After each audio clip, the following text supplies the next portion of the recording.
सदा शिवम भजाम्यहं श्री शिवाय नमस्तुभ्यं। बंधुजनों, भक्तजनों, आप सभी का ब्रह्म देव कन्या चैनल पर बहुत बहुत स्वागत है। सावन मास में शिव महापुराण की महिमा सुनना सभी तरह के पुण्य फल देने वाला है। आपके जीवन में जो भी बाधाएं हैं, जो भी समस्याएं हैं, उन सभी का समाधान इस शिव पुराण महात्म्य कथा सुनने से हो जाएगा। बंधुजनों, भक्तजनों, यदि आप इस कथा महात्म्य को ध्यान पूर्वक एकाग्रचित होकर सुनते हैं या शेयर करके किसी और को भी सुनाते हैं, आपके जीवन में सुख, शांति और समृद्धि होगा। भगवान महाकाल, महाकालेश्वर शिव जी, महादेव आपकी सभी दुखों का, सभी समस्याओं का अंत करेंगे। तो भक्तजनों, बंधुजनों, चलिए शिव महापुराण की कथा शुरू करते हैं। आज हम शिव महापुराण के श्री रुद्र संहिता तृतीय खंड के 40वें अध्याय का श्रवण करेंगे। तो बोलिए ओम नमः शिवाय, ओम नमः शिवाय, ओम नमः शिवाय। ब्रह्मा जी बोले, हे मुनि श्रेष्ठ नारद, भगवान शिव ने कुछ गणों को वहीं रुकने का आदेश देते हुए नंदीश्वर सहित सभी गणों को हिमालयपुरी चलने की आज्ञा दी। उसी समय गणों के स्वामी शंख कर्ण करोड़ों गण साथ लेकर चल दिए। फिर भगवान शिव की आज्ञा पाकर गणेश्वर, शंख कर्ण, केकराक्ष, विकृत, विशाख, पारिजात, विकृतानन, दुंदुफ, कपाल, संदारक, कंदुक, कुंडक, विष्टंभ, पीपल, सनादक, आवेशन, कुंड, पर्वतक, चंद्रतापन, काल, कालक, महाकाल, अग्निक, अग्निमुख, आदित्य मूर्धा, घनावह, सन्नाह, कुमुद, अमोघ, कोकिल, सुमंत्र, काकपादोदर, संतानक, मधुपिंग, कोकिल, पूर्णभद्र, नील, चतुर्वक्त्र, कर्ण, अहिरोमक, अयजवाक्ष, शतमन्यु, मेघमन्यु, काष्ठगुढ़, विरूपाक्ष, शुकेश, वृषभ, सनातन, तालकेतु, षण्मुख, चैत्र, स्वयं प्रभु, लकुलिश, लोकांतक, दैन्यांतक, भृंगृट, देवदेव प्रिय, अश्नि, भानुक, प्रमथ तथा वीरभद्र अपने असंख्य गणों को साथ लेकर चल पड़े। नंदीश्वर एवं गणराज भी अपने अपने गणों को ले क्षेत्रपाल और भैरव के साथ उत्साह पूर्वक चल दिए। उन सभी गणों के सिर पर जटा, मस्तक पर चंद्रमा और गले में नील चिन्ह था।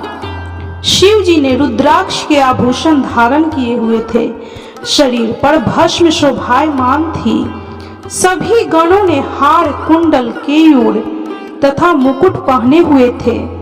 इस प्रकार त्रिलोकीनाथ महादेव अपने लाखों करोड़ों शिव गणों तथा मुझे, श्री हरि और अन्य सभी देवताओं को साथ लेकर धूमधाम से हिमालय नगरी की ओर चल दिए। शिव जी के आभूषणों के रूप में अनेक सर्प उनकी शोभा बढ़ा रहे थे और वे अपने नंदी बैल पर सवार होकर पार्वती जी को ब्याहने के लिए चल दिए। इस समय चंडी देवी महादेव जी की बहन बनकर खूब नृत्य करती हुई उस बारात के साथ हो चली। चंडी देवी ने सांपों को आभूषणों की तरह पहना हुआ था और वे प्रेत पर बैठी हुई थीं तथा उनके मस्तक पर सोने से भरा कलश था जो कि दिव्य प्रभा पुंज सा प्रकाशित हो रहा था। उनकी यह मुद्रा देखकर शत्रु डर के मारे कांप रहे थे। करोड़ों भूत प्रेत उस बारात की शोभा बढ़ा रहे थे। चारों दिशाओं में डमरुओं, भेड़ियों और शंखों के स्वर गूंज रहे थे।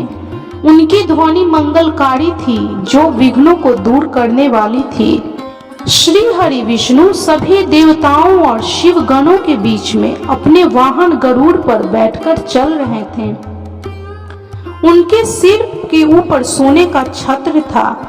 चमर डुलाए जा रहे थे। मैं भी वेदों, शास्त्रों, पुराणों, आगमों, सनकादि महासिद्धि प्रजापतियों, पुत्रों तथा अन्यान्य परिजनों के साथ शोभायमान होकर चल रहा था। स्वर्ग के राजा इंद्र भी ऐरावत हाथी पर आभूषणों से सज धज कर बारात की शोभा में चार चांद लगा रहे थे। भक्त वत्सल भगवान शिव की बारात में अनेक ऋषि मुनि और साधु संत भी अपने दिव्य तेज से प्रकाशित होकर चल रहे थे। देवाधिदेव महादेव जी का शुभ विवाह देखने के लिए शाकनी, यातुधान, बैताल, ब्रह्म, राक्षस, भूत, प्रेत, पिशाच, प्रमथ आदि गण, तुम्बड़ू, नारद, हाहा, हूहू आदि श्रेष्ठ गंधर्व तथा किन्नर भी प्रसन्न मन से नाचते गाते उनके साथ हो लिए। इस विवाह में शामिल होने में स्त्रियां भी पीछे न थी। सभी जगत माताएं, देव कन्याएं, गायत्री, सावित्री, लक्ष्मी और सभी देवगणाएं और देव पत्नियां तथा देव माताएं भी खुशी खुशी शंकर जी के विवाह में सम्मिलित होने के लिए बारात के साथ हो ली। वेद, शास्त्र, सिद्ध और महर्षि जिसे धर्म का स्वरूप मानते हैं, जो स्फटिक के समान श्वेत व उज्जवल हैं, वह सुंदर बैल नंदी भगवान शिव का वाहन है। शिव जी नंदी पर आरूढ़ होकर उसकी शोभा बढ़ाते हैं। भगवान शिव की यह छवि बड़ी मनोहारी थी। वे सज धज कर समस्त देवताओं, ऋषि मुनियों, शिवगणों, भूत प्रेतों, माताओं के सानिध्य में अपनी विशाल बारात के साथ अपनी प्राण वल्लभा देवी पार्वती का पानी ग्रहण करने के लिए सानंद होकर अपने ससुराल गिरिराज हिमालय की नगरी की ओर पग बढ़ा रहे थे। वे सब मदमस्त होकर नाचते गाते हुए हिमालय के भवन की तरफ बढ़े जा रहे थे। हिमालय की तरफ बढ़ते समय उनके ऊपर आकाशों से पुष्पों की वर्षा हो रही थी। बारात का वह दृश्य बहुत ही मनोहारी लग रहा था। चारों दिशाओं में शहनाइयां बज रही थी और मंगल गान गूंज रहे थे। उस बारात की अनुपम दृश्य सभी पापों का नाश करने वाला तथा सच्ची आत्मिक शांति प्रदान करने वाला था। ब्रह्मा जी बोले कि हे मुनि श्रेष्ठ नारद, तुम भी भगवान शिव की बारात में सहर्ष शामिल हुए थे। भगवान शिव ने श्री हरि विष्णु से सलाह करके सबसे पहले तुमको हिमालय के पास भेजा। वहां पहुंचकर तुमने विश्वकर्मा के बनाए दिव्य और अनोखे मंडप को देखा तो बहुत आश्चर्यचकित रह गए। विश्वकर्मा द्वारा बनाई गई विष्णु, ब्रह्मा, समस्त देवताओं की मूर्तियों को देखकर यह कह पाना कठिन था कि ये असली हैं या नकली। वहां रत्नों से जड़े हुए लाखों कलश रखे थे। बड़े बड़े केला के खंभों से मंडप सजा हुआ था। तुम्हें वहां आया देखकर शैलराज हिमालय ने तुमसे पूछा कि हे देवर्षि, क्या भगवान शिव बारात के साथ आए हैं? तब तुम्हें साथ लेकर हिमालय के पुत्र मैनाक आदि तुम्हारे साथ बारात की अगवानी के लिए आए। तब मैंने और श्री हरि विष्णु जी ने भी तुम्हारे वहां के समाचार के बारे में पूछा। हमने तुमसे यह भी पूछा कि शैलराज हिमालय अपनी पुत्री पार्वती का विवाह भगवान शिव से करने के इच्छुक हैं या नहीं।